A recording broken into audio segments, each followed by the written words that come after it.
Je vous remercie. Donc, nous en arrivons maintenant pour le groupe des Républicains. Monsieur Breton, vous avez la parole.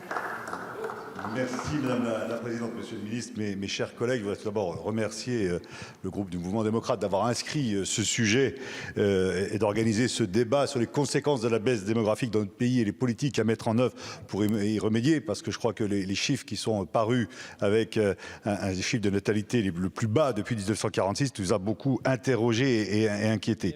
Je crois qu'effectivement, on se rend compte que cette baisse de la natalité coïncide très exactement avec la remise en cause de la politique familiale qui existe depuis une dizaine d'années, avec les atteintes qui ont été portées aux allocations familiales, au congé parental ou au quotient familial. On se rend compte qu'effectivement cette politique familiale a été remise en cause alors qu'elle faisait l'objet d'un consensus. C'est ça qui est grave dans notre pays. C'était vraiment un des piliers sur lequel on pouvait se retrouver sur tous les bancs. Malheureusement, il y a une remise en cause par idéologie, une idéologie antifamiliale qui ne considère plus la famille comme étant la cellule de base de la société, mais aussi idéologie parce que les mesures qui sont prises vont à l'encontre de ce que souhaitent nos concitoyens. Quand on voit l'écart entre le désir d'enfant qui est à 2,39 et le nombre d'enfants, l'indicateur de fécondité qui est à 1,8, eh bien on se rend compte qu'effectivement les mesures qui sont prises sont idéologiques. Alors Monsieur le Ministre, ma question porte sur les objectifs de la politique familiale. Je crois qu'il y a un besoin, avant de voir des mesures, de clarifier les objectifs. Est-ce que nous sommes dans une politique sociale ou une politique familiale ? Politique sociale, ça vise à réduire les écarts qui existent de revenus entre les familles. Une politique familiale, elle vise à soutenir les familles avec enfants.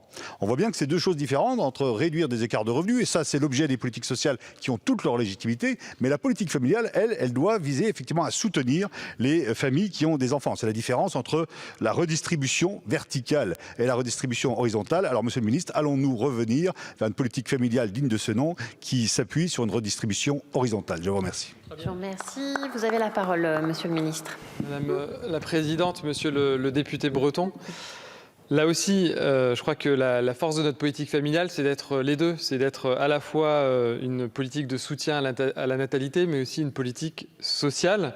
Je crois que c'est la solidarité de la nation vis-à-vis de celles et ceux qui s'engagent pour le renouvellement et l'éducation des générations suivantes. Et c'est aussi la solidarité entre les familles aisées et les familles modestes.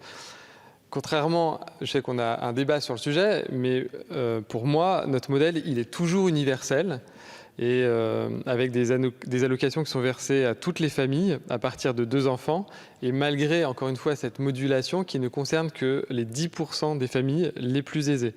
Je rappelle qu'il n'y a d'ailleurs aucune corrélation prouvée entre cette modulation et la baisse de la natalité qui touche tous les niveaux de vie depuis 2015.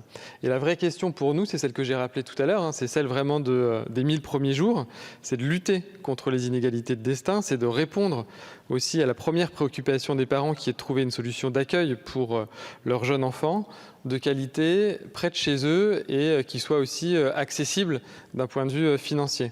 C'est donc sur le soutien aux parents, le soutien aux couples, le soutien aux femmes qui élèvent seuls leurs enfants que nous misons.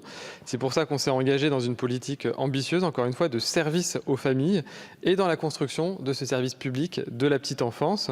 On en a posé, je l'ai dit, la première pierre avec la réforme du complément mode de garde à l'occasion du projet de loi de financement de la sécurité sociale pour 2023.